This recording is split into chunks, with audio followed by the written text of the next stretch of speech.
Presentan a Pablo Branich y Natalie Fernet en Tardes Psicolegales de la Fundación Lazos. La Sonora del Plata, más de 25 años al servicio de la fiestita infantil. La Totorense Argentina, porque con totoras rozagantes el país avanza y progresa. Astroboy, Sociedad de Responsabilidad Limitada, y La Ganchera, para sus chorizos Minghelletti. Nati, buenas tardes.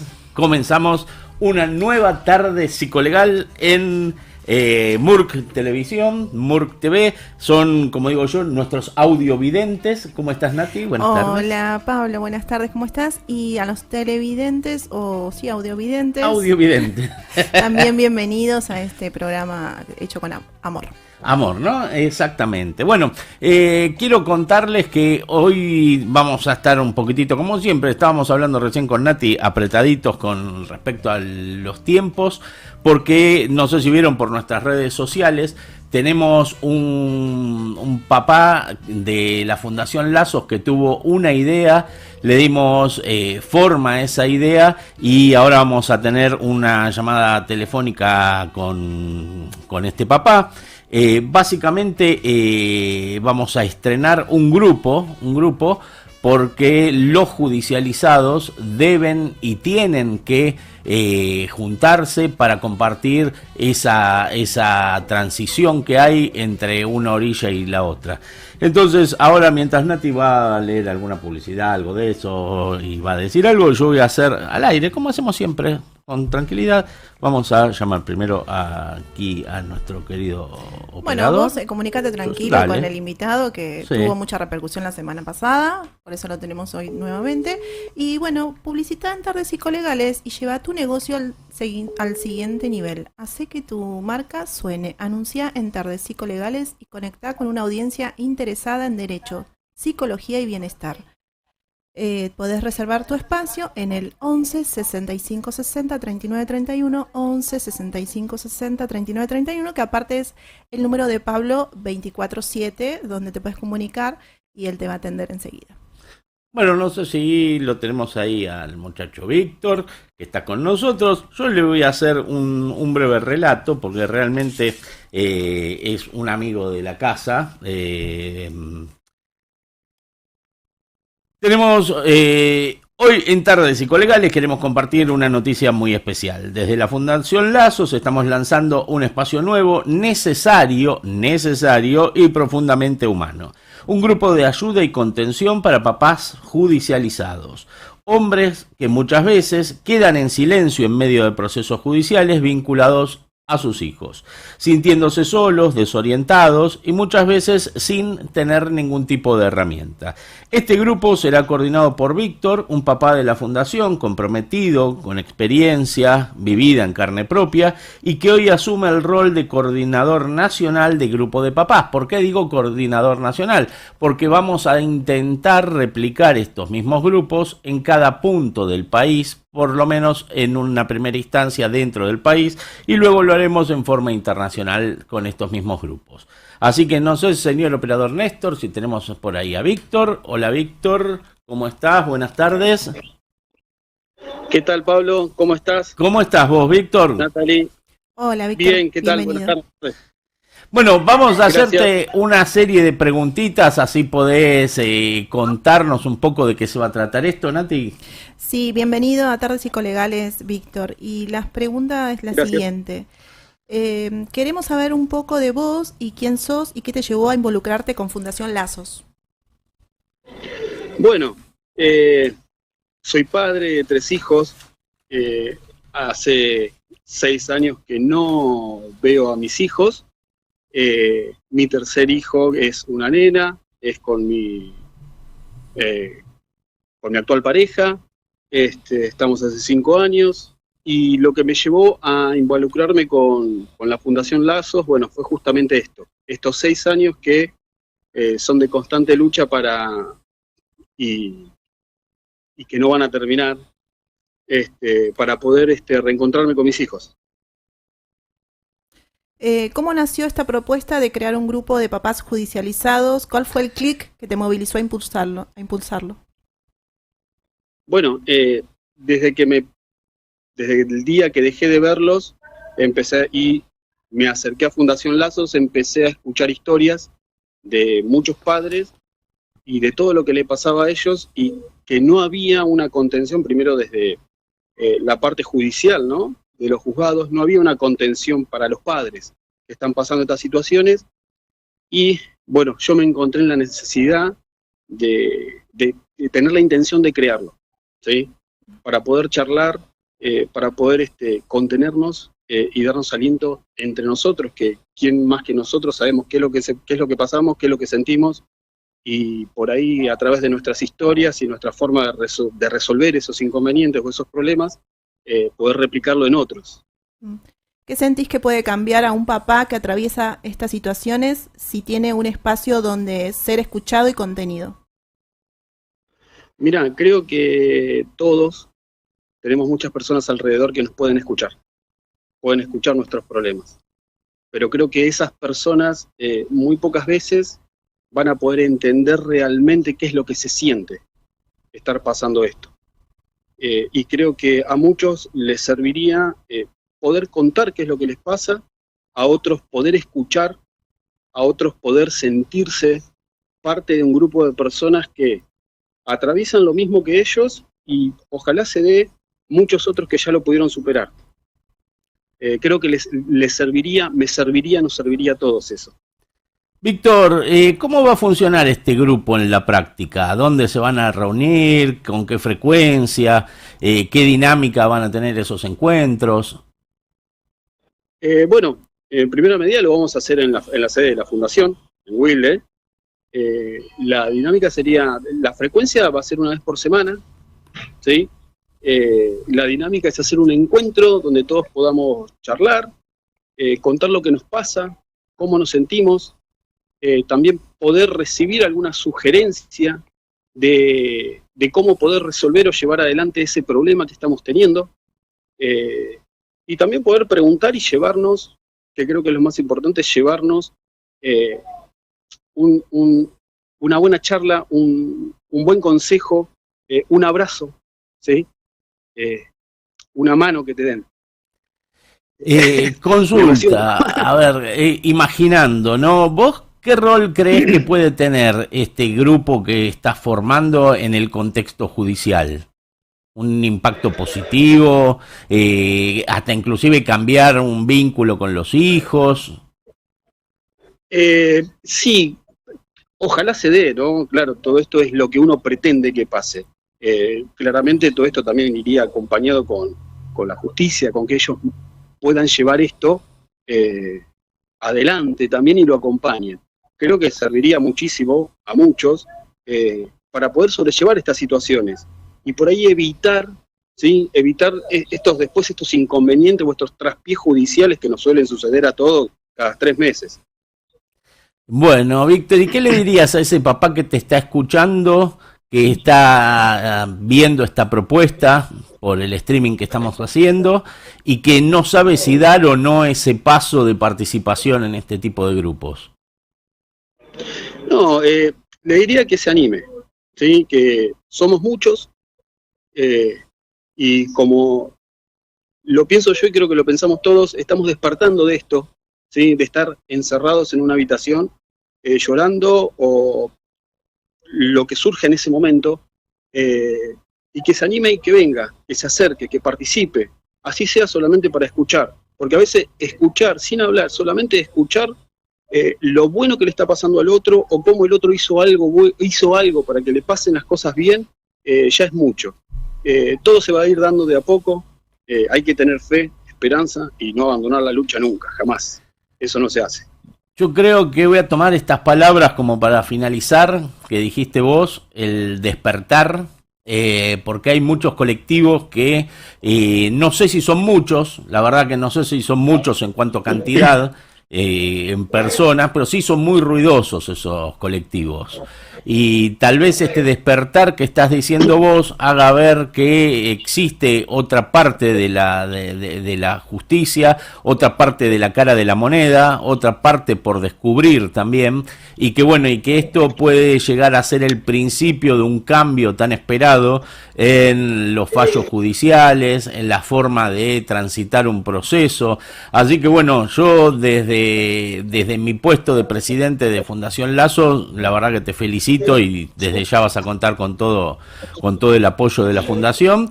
Y por otro lado también comprometer a 2 personas, una soy yo, que voy a estar cuando me necesites presente en esos grupos para dar un tema jurídico como mi profesión de abogado lo puede dar, y dentro de un ratito va a estar Juan Carlos, que es el psicólogo de la Fundación, que también me ofreció poder participar, no siempre obviamente, no todas las semanas, pero bueno, por lo menos una vez cada tanto, para estar también presente con vos y bueno, ayudarte en lo que vos necesites y que sea posible.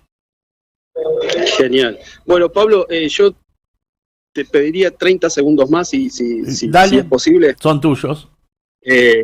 Bueno, yo llego a todo esto, aparte del acompañamiento constante de la Fundación Lazos y tuya, y quería mandarle un saludo y agradecimiento especial, ¿sí?, a mi familia. Bien. ¿Sí? A mi señora y a mi hija, ¿sí?, que son unos puntales esenciales y fueron incansables en toda esta lucha que estoy teniendo. ¿Sí? Y te agradezco mucho, Pablo. No vamos a dar los nombres de tus hijos por una cuestión de identidad, pero claro, también les mandamos un beso desde acá porque saben que su papá está luchando y el día de mañana cuando crezcan, yo estoy recontra convencido, Víctor, que van a estar muy orgullosos de vos, de lo que hiciste, de no abandonar la lucha, de seguir presente y darle para adelante, pese a que, bueno, todavía no pudimos recobrar ese contacto, pero que estamos encaminados. Así es. Bueno, les agradezco muchísimo, Natalie, gracias, y gracias por estos minutos, y vamos con todo con este proyecto. Gracias, Víctor, por estar con nosotros. Un abrazo muy grande. Muchas gracias, Víctor. Abrazo grande. Gracias. A partir de este momento, el doctor Pablo Marcelo Branich pone cabeza, corazón y sentido común para dar respuestas claras a un mundo judicializado. Tardes psicolegales. El streaming de Fundación Lazos está en el aire. Bueno, vos lo escuchaste, era Víctor, que bueno, es una nueva actividad que va a tener la Fundación, que realmente me enorgullece. Vos, Nati, ¿cómo lo ves? Sí, totalmente, aparte, o sea, ni siquiera todavía tiene la revinculación. No, pero bueno, o sea, a ver, él dio la cara. La historia de Víctor viene de una renovación constante de perimetrales, una tras otra, y no podía salir de lo que llamamos siempre nosotros la carrera de la rata, que es siempre verlo de atrás, moverse mucho, pero estar siempre en el mismo lugar. Pudimos salir de ahí y a raíz de eso logramos tener el cuidado personal compartido. Hoy Víctor, si bien no tiene la presencia física de sus hijos, tiene su cuidado personal compartido, tiene su deber de informar, sabe las actividades que hace, participa activamente en la vida no de sus hijos propiamente dicho, pero sí las actividades con los pagos, la verdad que de nada a donde estamos ahora es bastante, pero bueno, ya vamos a seguir avanzando. A lo que yo me refería es que, bueno, ahora va a ayudar a otros papás, ¿no? Y todavía carga con su dolor y con el desarraigo de no tener a sus hijos, ¿no? Mira, yo iba a hacer más adelante una reflexión que me la anoté y todo como para hacer una lectura, porque muchas veces la gente que va a la iglesia, no sé si alguno fue alguna vez a una iglesia, hay una parte de la misa donde dice una palabra tuya bastará para sanarme. Bueno, muchas veces la gente espera de mí esa palabra alentadora en un mundo judicial que es totalmente negro y que una palabra mía tal vez le da mucha más esperanza que la misma respuesta que le da la justicia. El tema es cuánto, yo me pregunto, ¿no? ¿no? ¿Cuánto tiempo más yo también voy a poder sostener eso en la vida, en el tiempo, todo eso? Porque es algo que en algún momento tal vez agote. No es el caso en este momento, pero es algo que tal vez agote el día de mañana. La verdad que amo mi profesión de abogado, pero sé que me molestaría mucho si yo tuviera una familia constituida con una mujer, un hijo nuevo, qué sé yo, como contó Víctor que tiene. Yo no sé si lo podría tener en este momento porque vivo... Tu prioridad de Fundación Lazos. Vivo 24/7 para la O sea, fundación. que lo que querés decir es que estás dando tu vida por esto. Exacto. Dejando tus prioridades de lo tuyo. Viajo mucho, que me También. gusta también, eso es un... Pero en algún placer. momento de la vida vas a querer estar tranquilo, disfrutando del fin de Ahí semana. tal vez bajemos un poco los decibeles, pero bueno, iremos viendo a medida Y bueno, que pero ya vaya estás pasando. preparando a las personas que te van a cuidar. Eso es lo lindo, tratar de que la fundación trascienda lo que es una persona humana, Claro. y que siga el famoso legado. Algo que uno así sería. dice. Exacto. Así que bueno, ahora vamos a llamar, mientras Nati lee unos mensajitos, vamos a llamar al licenciado Juan Carlos Monserrat, porque les cuento por qué va a estar Juan Carlos hoy.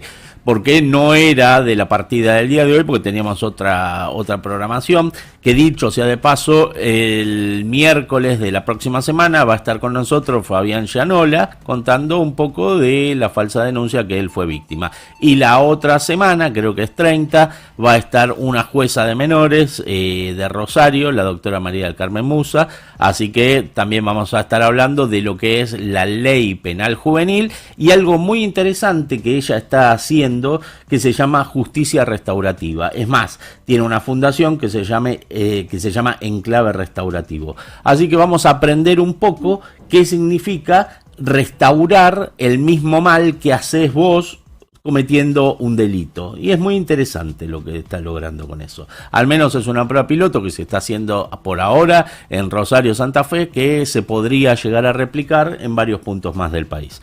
Así que bueno, vamos a... Muy interesante. Bueno, primero quiero decir gracias a todos los que nos están viendo por YouTube, que salimos en vivo, por Murk TV, y a Verónica Sanoco, Graciela Elisa Shark de Mar del Tuyú. También están conectados María Marta del Centro de Avellaneda, así que muchísimas gracias a toda esa gente que nos está viendo en vivo. Bueno, bien. Y te quiero contar algo. Estudio Jurídico Branich y Asociados, soluciones legales a tu medida. Protegemos lo que más te importa. ¿Necesitas resolver un conflicto legal?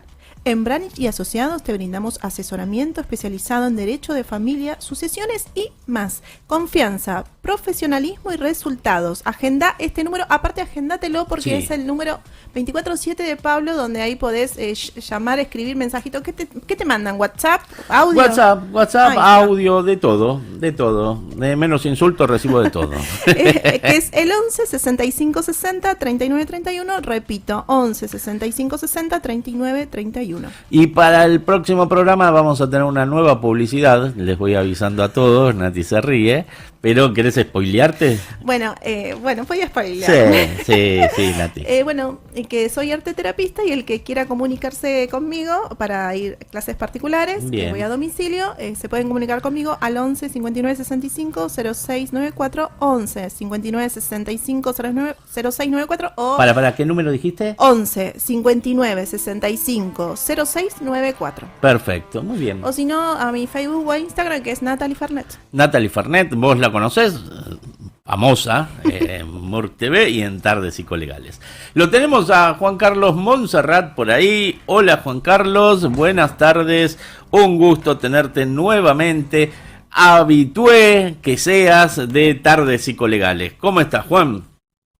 Hola Pablo, hola Natalie, ¿cómo están? Muy bien, ¿vos cómo estás? Ahí un poquito. Bien, muy bien, trabajando como siempre, Así que... Juan, te muy molestamos porque la semana pasada quedaron en el tintero, se ve algunas preguntitas que nos hicieron los oyentes y queríamos aprovecharte, ya que la semana que viene lo tenemos cubierto, va a estar Fabián Llanola con nosotros acá en el programa y bueno, y la otra va a estar la doctora María del Carmen Musa también, así que aprovechar para que estos oyentes no se queden 2 o 3 semanas con las preguntas, las ganas de preguntarte a vos. Entonces, Nati te va a leer un par de preguntitas y bueno, y vamos haciendo un ping pong como habitualmente lo hacemos en todos los programas. ¿Te parece, Juan? Dale, perfecto. Hola Juan Carlos, estas preguntitas Hola, llegaron ¿cómo después estás? del programa porque estaba la gente muy interesada, así que te las replico. A veces siento que no tengo ganas de seguir adelante con todo este proceso judicial. ¿Cómo se hace para continuar? Esta es la frase más frecuente en el cansancio emocional, la sensación de no ver salida y el desgaste. ¿Cómo se gestiona todo esto a nivel salud mental?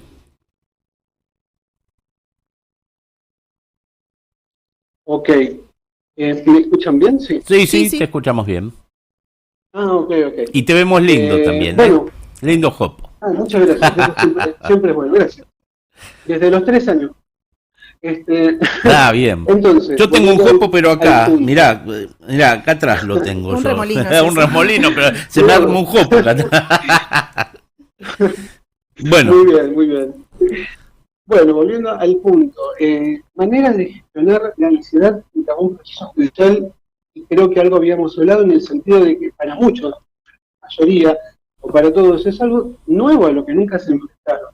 Entonces, la ansiedad es lógica y es esperable.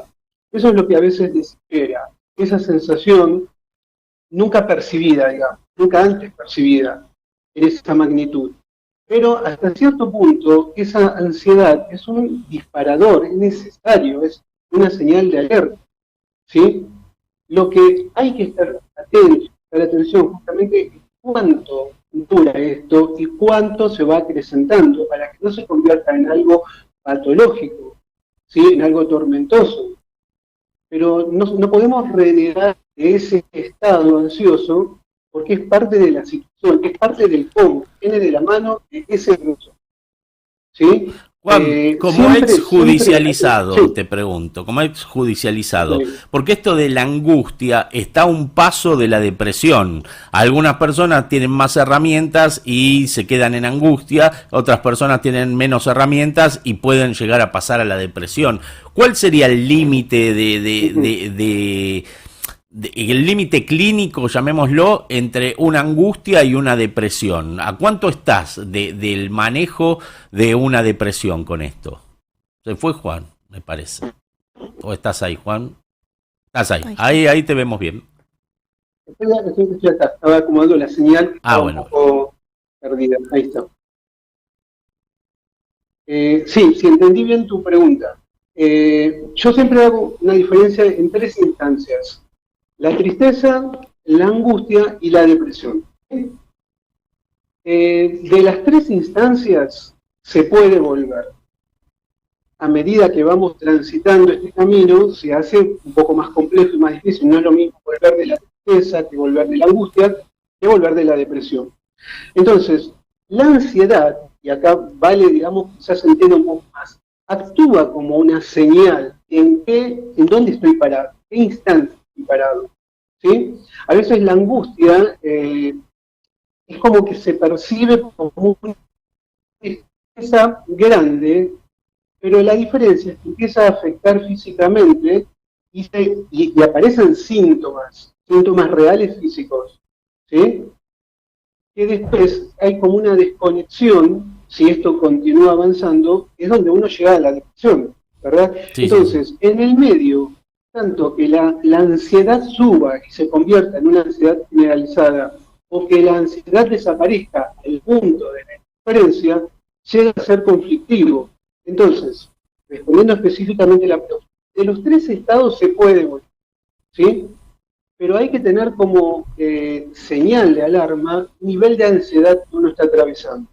Y por supuesto que los recursos y el acompañamiento ¿sí? Y el sostenimiento que uno pueda encontrar en el equipo de trabajo que te dé en ese momento es fundamental, ¿sí? Cuanto Pero más rápido como tengamos respuesta a tu pregunta, asistencia, cuanto más rápido tengamos asistencia, más rápido vamos a tratar de volver a lo que es la normalidad, sin llegar, llamémoslo, a un semáforo amarillo, rojo, verde. Entonces tenemos una señal, verde obviamente va a ser la angustia simple, y rojo va a ser el tema de la depresión. Pero lo bueno, Juan, que lo que estás diciendo vos, de estar recepcionando a la gente, es que de cualquiera de los 3 grados, llamémoslo así, se puede volver. Se va a luchar contra eso, pero que se puede volver. Okay. Y es maravilloso eso que estás diciendo, pues realmente es muy alentador. Sí, sí. Es lo que nosotros llamamos remisible, ¿no? Un estado remisible. Por supuesto, y vuelvo a destacar esto, que de cada instancia a veces es más trabajoso. Por eso, mientras más alerta, más atento esté uno y prestar atención también al entorno, ¿no? Muchas veces lo que nosotros no percibimos de nosotros lo percibe el entorno. Entonces, de una manera modesta, prestar atención también a lo que los demás resignifican de nuestro comportamiento. Fundamental. Bien. Nati, otra preguntita. El otro día escuché que usted mencionaba algo acerca de sostener y acompañar. Bueno, es algo más o menos de lo que estuve explicando recién, que no es lo mismo. ¿Cuál es la diferencia? Ok, vuelvo a ese tema porque sí, a veces pareciera que estuviéramos hablando del mismo, pero habíamos planteado que el sostener implica cuando no hay ningún tipo de sostén, ningún tipo de articulación, llamarlo, en todo ese cuerpo, todo ese organismo, en todo ese sujeto. O sea, desde la psiquis hasta lo conductual y lo cognitivo, ¿verdad? Está en desequilibrio, se está desmoronando por todo esto nuevo que está atravesando. Desde ahí entonces el sostenimiento es ser parte de la vida de esa persona, convertirse en parte de la vida de esa persona. Por eso desde lo terapéutico siempre se pregunta cuál es la red de contención que esa persona tiene. Y esto puede incluir tranquilamente el abogado, el psicólogo, familia, amigos, o sea, tiene que haber una red de contención, ¿sí? Esto cuando estamos sosteniendo. Cuando esto va, digamos, como encaminado, y de pronto la persona tiene esto que dijimos antes, un cierto grado de ansiedad que le permite sacar esas fuerzas internas que afortunadamente todos tenemos, ahí entonces uno puede acompañar, ya es distinto, ¿sí? El acompañamiento es aconsejar, literalmente, vuelvo a repetir, acompañar, como dar parte de uno, ¿sí? Complementar, que no es lo mismo que sostener. Ya camina solo, digamos, en ese punto. Ya en ese punto camina solo. No hay que ayudarlo a caminar. Ya en ese punto camina solo. Exacto. Sí, viene de la mano de esto que estábamos diciendo, supongamos tristeza, angustia, depresión, ¿sí? Ahí se puede ver claramente la necesidad del sujeto de ser sostenido o con un acompañamiento alcanzaría. Y vos decís, como para que yo vaya aprendiendo también sobre esto, ¿no? Que el abogado primero sostiene y después acompaña, o acompaña siempre, o sostiene siempre. A raíz de lo que estaba diciendo, no sé si me escuchaste las palabras anteriores, donde yo también manifestaba un poco que hoy me encanta ser yo, pero tal vez dentro de algunos años me canse un poco de tener siempre que tener la palabra en la boca. No sé, como yo escuché un par de veces a Jorge Corona, que es un cómico, decir que todos esperan un chiste de él. Bueno, es como que todos los judicializados esperan una palabra mía para sanarse, como dicen en la iglesia. Bueno, entonces, el acompañar que decís vos, o el sostener. El acompañar es algo como más llevadero, porque como te dije antes, camina solo, pero el sostener es algo como que es un bastoncito, un trípode, algo que bueno, me apoyo en eso. Exactamente. Y claramente ese rol de sostener o acompañar, lo podés cumplir vos, lo podés un familiar, un amigo, un terapeuta. Es decir, siempre va a haber, o hay que tener en cuenta la viabilidad de esto, ¿no? O el presupuesto que tiene para uno u otro sujeto, uno u otro personaje de la historia. Porque la formación, la preparación, la estructura mental permite orientar y de alguna manera sostener o acompañar, tiene que ver un poco con esto, con la comparación, ¿verdad? Y con lo humano que uno pueda tener para brindar. Claramente, Pablo, yo te conozco, sé que vos estarías actuando, digamos, en cualquiera de las dos posiciones, idealmente, es decir, sosteniendo o acompañando. Pero lo ideal sería que la parte jurídica y legal sea un acompañamiento, una guía, un dar de lo que yo estoy recibiendo, ¿sí? El sostener quizás tendría que ver más con algo terapéutico, si podemos marcar de alguna manera cierta diferencia. Bien, yo acompaño y vos sostenés entonces. Sería lo ideal. Nati. Mi hijo me dice que la mamá le pide que llame papá a su nuevo novio. Eso me mata. ¿Cómo debería manejarlo? Ok, interesante la pregunta. ¿Por qué? Porque acá se juega mucho el ego, ¿no? El ego masculino en este caso y dando validad también para la parte femenina. ¿Qué quiero decir con esto? Paternar no requiere, digamos, un certificado de nacimiento con nombre y apellido del paternado, digamos, ni del paternalista, ¿ok? Paternar es otra cosa. Y yo creo que de alguna manera tendría que dar cierta tranquilidad si mi hijo, ¿no? O sea, separar, si mi hijo convive con una persona que se quiere ocupar de alguna manera de sus necesidades emocionales y, por qué no, físicas también, ¿no? O sea, de estar. Pero quiero decir, a veces se juega esto, ¿no? El no tener la historia totalmente resuelta de la relación, con lo cual yo siento que si mi hijo comienza a poder formar un vínculo sano y afectivo con la nueva pareja de mi, en este caso era un hombre, estaba de mi pareja, de mi mujer, pone en riesgo el vínculo conmigo, y en realidad no debería de ninguna manera. Un vínculo no tendría por qué, digamos, desactivar el otro. Juan, les hago una breve reseña, sí, porque así también aprendemos un poco de derecho mientras te escuchamos a vos, porque justo sale esta pregunta y ese novio de mamá o esa novia de papá, técnicamente en derecho se llama progenitor afín y tiene un rol jurídico en la vida de nuestros hijos y tiene también muchos fallos novedosos que hay últimamente, donde hasta inclusive están obligados o son solidariamente responsables con los progenitores, digamos, de papá o mamá, de el pago de la cuota alimentaria. Y también tienen el derecho de que si están bajo su cuidado los niños y llegan a tener algún accidente doméstico, no sé, se cayeron y tienen que llevarlo a un médico y tienen que darle algún punto de sutura, algo de eso, son responsables en la decisión de ese momento. Obviamente después cuando viene papá y mamá ya están bajo el cuidado de ellos, pero son responsables en ese momento. Entonces vos fíjate cómo la misma ley ampara el derecho y la obligación de esa figura del progenitor afín y psicológicamente lo que estás diciendo vos puede llegar a generar algún tipo de controversia. Yo ayer a la noche estaba viendo un live que hizo la Fundación de Chile, de la cual es muy amiga de Fundación Lazos, Crianza Compartida, que estuvo con nosotros Carolina Valenzuela, que es psicóloga chilena, coautora del libro Interferencias Parentales, valga el chivo, y ellos estaban hablando, tienen otro nombre, obviamente, si vos decís en Argentina padrastro o madrastra, te suena más padrastro a un callito acá en el dedo que a la figura del progenitor afín, pero bueno, ayer hicieron un vivo entre psicólogos de eso, que yo me quedé viendo, era tarde, a la noche, y entrevistaron a dos mamás que tenían ese problema de ser madrastras.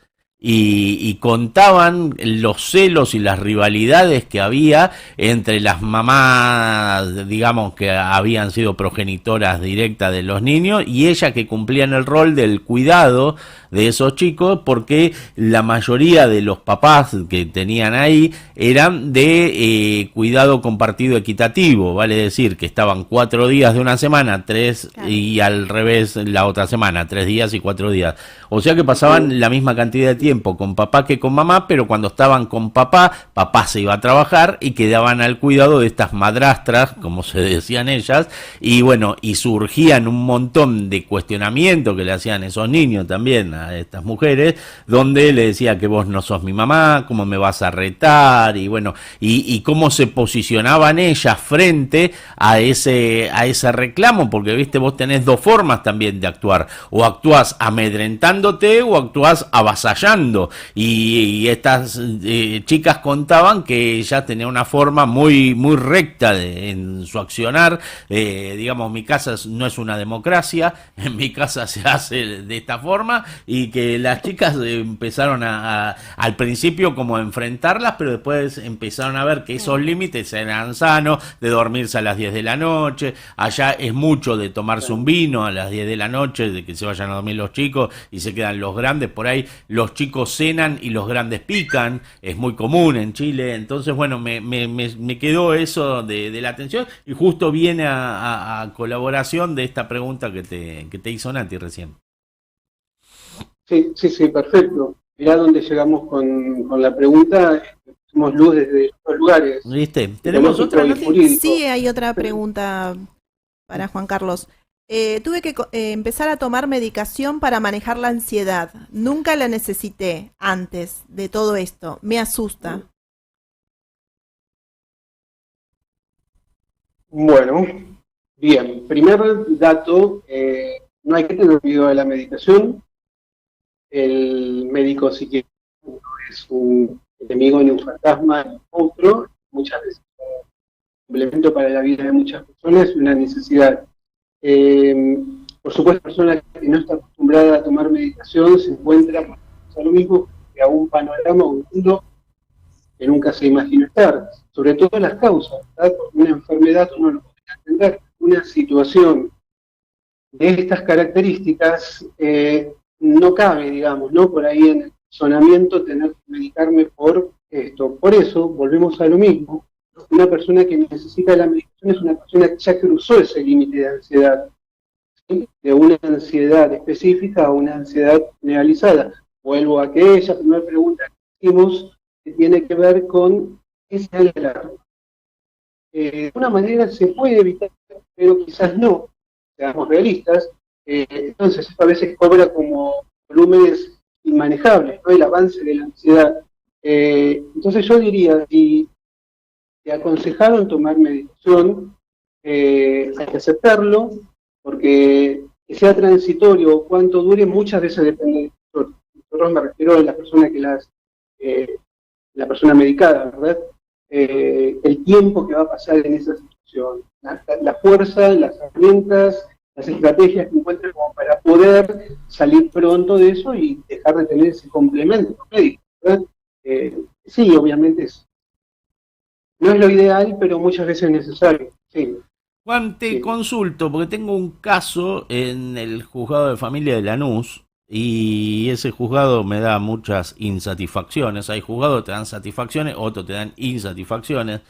Y sabes que dentro de las insatisfacciones que me está dando, cuestionó el equipo técnico que la persona a la cual patrocino no haya tenido una relación del psicólogo con el psiquiatra. ¿Hay algo sobre eso? ¿Es necesaria la relación del psicólogo con el psiquiatra? ¿Ustedes tienen que interactuar, hacer alguna interconsulta? ¿Cómo es tu relación con los psiquiatras cuando vos tenés un paciente que te viene medicado o que lo mandás vos con una derivación para psiquiatría? Bien. Siempre, es decir, uno se maneja con un psiquiatra que a lo largo del tiempo respondió correctamente, realmente y responsablemente a lo que se le solicita, ¿verdad? Entonces uno toma esta elección de con quién trabajar. Mi vínculo con el psiquiatra, que es el equipo, es muy buena y sí, muchas veces es necesario. ¿Por qué? Porque la gente, lamentablemente, pasa más tiempo conmigo que con el psiquiatra. Claro. Entonces, mucho de el desempeño o la reacción o lo esperable de esa medicación, esa información la tengo yo, ¿sí? Cómo va evolucionando. Entonces, es fundamental, de alguna manera, poder tener estas evoluciones. ¿Por qué? Te doy como la explicación específica. Muchas veces el paciente, cuando va al psiquiatra, le cuenta el pico de situación traumática que pasó, no sé, en una semana, en un mes, y no se enfoca por ahí en ciertos avances, otras cuestiones positivas que también hubo. Entonces, los médicos tienen todo el derecho y la necesidad de proteger, digamos, esa situación y que no vuelva a repetirse, y muchas veces los pacientes no transmiten esa información de manera correcta. Es decir, esto me pasó el miércoles, pero jueves, viernes, sábado, domingo estuve bien, ¿sí? Entonces fue una situación contingente, algo que apareció ocasionalmente, no algo que no pudo resolver ni la función ni lo terapéutico. ¿Se entiende? Sí, sí. Entonces, Te por consulto ahí, esto, Juan, que es una pregunta que me hacen mucho desde la consulta. El psicólogo, obviamente, es licenciado en psicología. ¿El psiquiatra es un psicólogo que estudió medicina o es un médico que estudió psicología? es un médico que se especializó en psiquiatría, que puede o no haber hecho alguna especialización terapéutica desde lo analítico o desde otro tipo de escuela como la mía, cognitivo-conductual, pero específicamente es un médico capacitado, ¿sí?, en estos deterioros mentales que llevan, digamos, a poder medicar, ¿sí? No tiene la obligatoriedad de hacer una terapia de la escucha, ¿entiendes? Sí, pero Eso a ver, siempre va a por tener ejemplo, un porque me papel. plantearon un par de veces, gente que vino a la consulta, de que ellos tenían su psiquiatra. Entonces cuando yo le decía, bueno, si vos tenés tu psiquiatra, tenemos que acreditar la medicación que vos estás tomando en el expediente. No estoy tomando ninguna medicación. ¿Pero qué haces entonces? ¿Psicoterapia? ¿Haces algún tipo de...? No, yo voy como si fuera el psicólogo, voy, estoy un tiempo ahí, bueno, hacía como sesiones semanales con un psiquiatra. ¿Eso es conveniente o el psicólogo tiene más herramientas por su formación de lo que es el estudio de, como dijiste vos, lo conductual? Por ahí el psiquiatra tenemos todos la idea de que está orientado a la parte psiquiátrica puntualmente para la medicación y no para llevar adelante una terapia o una psicoterapia. Ok. Claramente es así como vos lo decís. Yo conozco mucho de medicación, pero no puedo medicar. Claro. ¿Sí? Puedo opinar, puedo hacer algún comentario respecto a que alguien me pueda decir acerca de la medicación que está tomando, pero no puedo medicar. Hay muchos médicos psiquiatras que conscientemente hacen algún tipo de preparación desde lo terapéutico, ¿se entiende? Más desde la clínica de acompañamiento, clínica de la escucha. Sí. Y eso está muy bien. Habla de una completud en cuanto a su decisión. Pero bueno, otras tantas no, entonces no, como traer tipo de controversia con esto, ¿no? Sí, es Como todo, un tema polémico, digamos. Claro, exactamente. Nati, ¿alguna preguntita más nos queda ahí en el tintero? Sí, una más y después unas cosas que está diciendo la gente que no sé en si este son momento. preguntas, sí. Bueno, a ver, vamos con la última pregunta del pasado y después enganchamos con las preguntas del actual. Sí. Y bueno, y ya lo liberamos porque son 52. Sí. ¿Qué le puedo decir a mi hijo que me culpa todo el tiempo por haberme separado? Perdón, ¿cómo es la pregunta? ¿Qué le puedo decir a mi hijo que me culpa todo el tiempo por haberme separado? Ok, que me culpa todo el tiempo por haberme separado. Bien. Mínimamente quédate vos con tu mamá.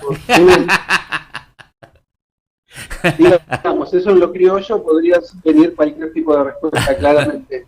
En lo estructural vamos a pensar en la edad y No es lo mismo el cuestionamiento de un niño de 6 años que de un adolescente de 12 o 14 años.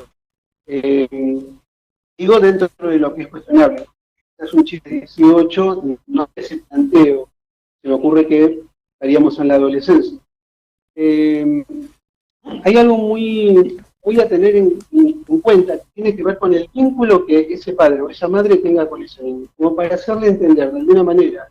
Si el estado anterior, es decir, tener a papá y mamá juntos, pero peleándose todo el tiempo, no permitiéndote descansar, no sabiendo qué va a llevar en la escuela, no pudiendo, digamos, permitirte un ambiente sano para poder estudiar, descansar, divertirte, lo que todo niño no tiene derecho. ¿Qué fue lo conveniente?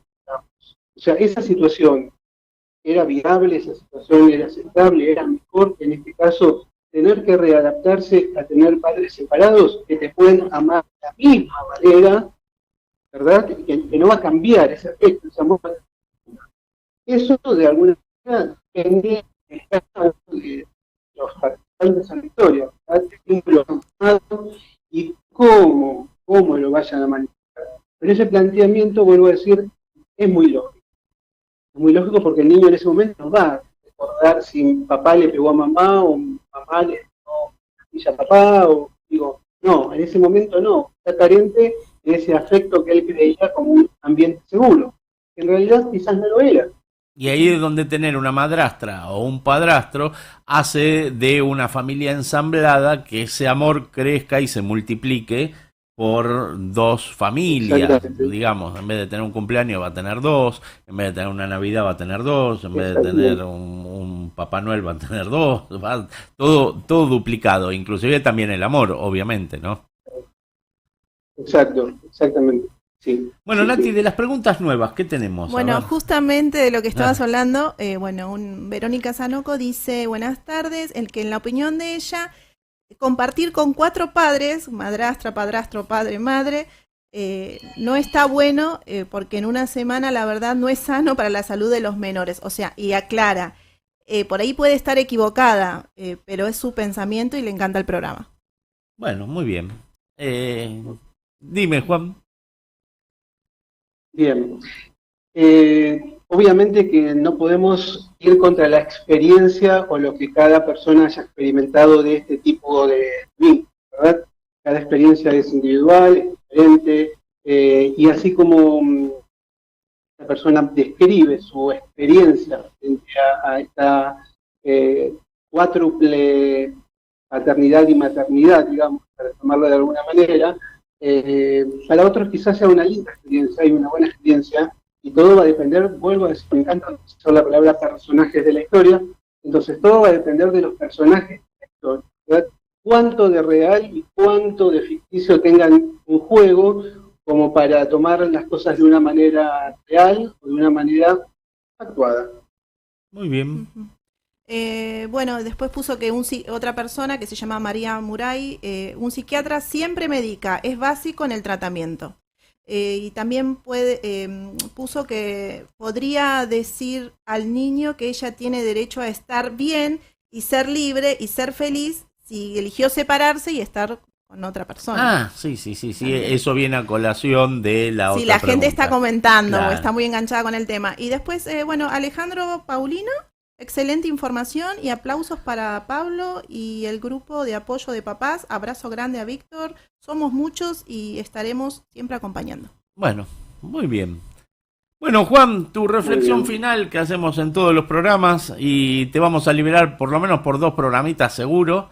Entonces queremos que hagas tu reflexión final y que ese consejo que están esperando todos los audiovidentes. Bien, y perfecto. Va a ser siempre orientado hacia el mismo, esta capacidad de no caerse, esta necesidad de no caerse, no viene nunca de las ganas, viene de justamente la necesidad, ¿sí? Entonces, no esperemos nada de las ganas, no esperemos nada de la voluntad, porque muchas veces la voluntad está quebrada y las ganas no aparecen. Debe ser una necesidad de hacer, de volver a reconstruirse, que urge y que no es cuestionable y no, yo digo no. Es O como sea, el ni destino, siquiera que existe, se pero puede hay que pensar en eso. ayudarlo. Exactamente. Básicamente lo que yo pienso es que las ganas y la voluntad en la vida atravesada por el drama no existen. No existen. Ya lo dramático inhibe la oportunidad de acción, ¿no? Entonces, lo que hay que hacer, hay que hacerlo y ya, sin pensarlo demasiado. Bueno, Juan, te agradezco mucho, Nati. Súper interesante y bueno, ampliamos todas las preguntas que nos quedaron pendientes la semana pasada. Gracias por haber estado con nosotros, Juan, y bueno, Bueno, muchas invitado gracias. permanente, ¿eh? ¿Cómo no? Dale, muchísimas gracias. Un abrazo grande. Un abrazo, Bueno, Juan Carlos. escuchaste, era el psicólogo Juan Carlos Monserrat. Él está en la Fundación Lazos, hace psicoterapia, hace contención. Si vos querés comunicarte a la Fundación Lazos, lo puedes hacer al 116-560-3931. Y bueno, y ahí vas a estar con nosotros y vamos a poder armar un montón de cositas lindas, como estos grupos que se están formando, que realmente nosotros hace 3 programas atrás tuvimos a Pachulita Mirta, que estuvo con nosotros y contó su historia, y Pachulita quería armar un grupo como el que ya lo tiene armado Víctor. En realidad el grupo, yo no... A ver si lo tengo acá, porque realmente es muy interesante, porque ya te voy a decir, mirá la cantidad de gente que hay en el grupo este que se formó. Nosotros tenemos, a ver si lo leo acá, dice 58 participantes. Muchísimos. Hay bastante, Bastantes. ¿no? Hay bastante. Así que bueno, Nati. Pablo, otra pregunta que me hicieron llegar, Sí. pero no es sobre este tema, pero Sí. preguntan, doctor, si está escrito en alguna ley que sea un delito que un progenitor impida al otro padre o a los abuelos o tíos ver al niño. Sí. El cambio de código que se hizo hace un par de años atrás, en el año 2015, llevó a ampliar ese derecho de comunicación, que antes lo tenían los papás únicamente, a los abuelos, ahí a los tíos también, e inclusive a un tercero con interés legítimo. ¿Qué es un tercero con interés legítimo? Muchas veces uno tiene una niñera, una persona muy afín a la familia, una amiga de mamá, un amigo de papá, una amiga de la familia que hace el cuidado de los chicos, los va a buscar, esto y lo otro, y de repente se pelean y no los dejan ver nunca más y resulta que los crió, no sé, desde los 2 años hasta los 12. Y esa persona quiere seguir teniendo contacto con estos chicos. Bueno, el código prevé esa circunstancia, que no se llama como la materia que dice comunicación con los hijos, sino que la materia se llama derecho de comunicación, y que sí que lo pueden hacer valer judicialmente inclusive. Bueno, ahí está la respuesta para María Marta entonces. Bueno, María Marta, actúe María Marta. Así que bueno, nosotros ya estamos terminando el programa de hoy. Queremos otra vez decirle que el próximo programa va a estar con nosotros Fabián Llanola, va a estar hablando del tema judicial, de las falsas denuncias y cómo esas falsas denuncias afectan a lo que es una imagen pública. Creo que cuando nosotros arreglamos con Fabián, porque iba a estar en estos días, pero justo yo me había olvidado que era Semana Santa, están en la costa atlántica, creo que en Mar del Plata, en algún lugar de estos, haciendo teatro, entonces bueno, no pudo estar hoy con nosotros, pero no estaba tan en boga como está hoy el tema de los famosos y los casos de abuso sexual infantil. ¿Qué pasa con estos casos de abuso sexual infantil? Y es bueno decirlo, no llamemos pornografía infantil porque la pornografía es paga y es recreativa, y cuando involucran a un menor no es pornografía, es abuso sexual infantil. Entonces empecemos a llamar las cosas como realmente son. Y con respecto a los famosos, hoy estaba escuchando, y esto es como una cuestión de chusmerío barato, pero que viene al caso de Tardes Psicolegales, que una conductora que se llama Viviana Canosa endilgó un delito de abuso sexual infantil a otra conductora que se llama Lizzy Tagliani, y resulta ser que aparentemente, porque todo esto es un correveidil, es un tema de pasillos, porque judicialmente no tuvimos la prensa ni nosotros acceso a lo que es el expediente, porque habría secreto de sumario, pero salieron a decir que ella no estaba involucrada con el tema del abuso sexual. ¿Qué pasa entonces con esa imagen cuando la imagen es pública?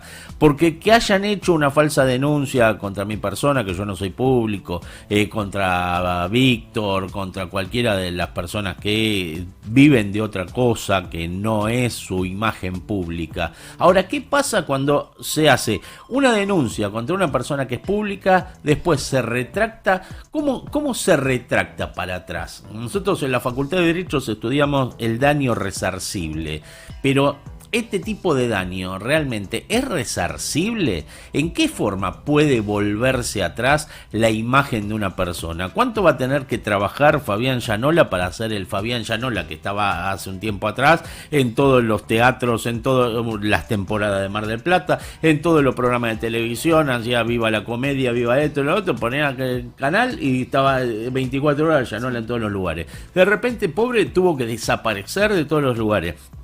Y de repente tuvo una condena totalmente absolutoria, porque no es, un manto de sospecha. Y algo habrá hecho. Y entonces, siempre queda. Claro, entonces, hoy la escuchaba Lizzy Tagliani, que ya terminó, Néstor. Hoy la escuchaba Lizzy Tagliani diciendo puntualmente que iba a llegar con esto hasta las últimas consecuencias. Bueno, lo queremos ver. Lo queremos ver. Bueno, hasta aquí entonces hemos hecho el programa Tardes Psicolegales. Número 7 de la fecha. Gracias, Nati, por haber estado. Gracias a toda la audiencia. Te dejo el cierre para vos. Gracias. Muchas gracias a la audiencia, a todos los que colaboran con el chat, que lo hacen revivir. Un montón de chats quedaron para la semana que viene y preguntas. Así que gracias, Pablo, y nos vemos la semana que viene acá. Gracias a todos. Gracias por estar ahí, ¿eh? Nos vemos. Los testimonios más duros, las realidades más difíciles, el antes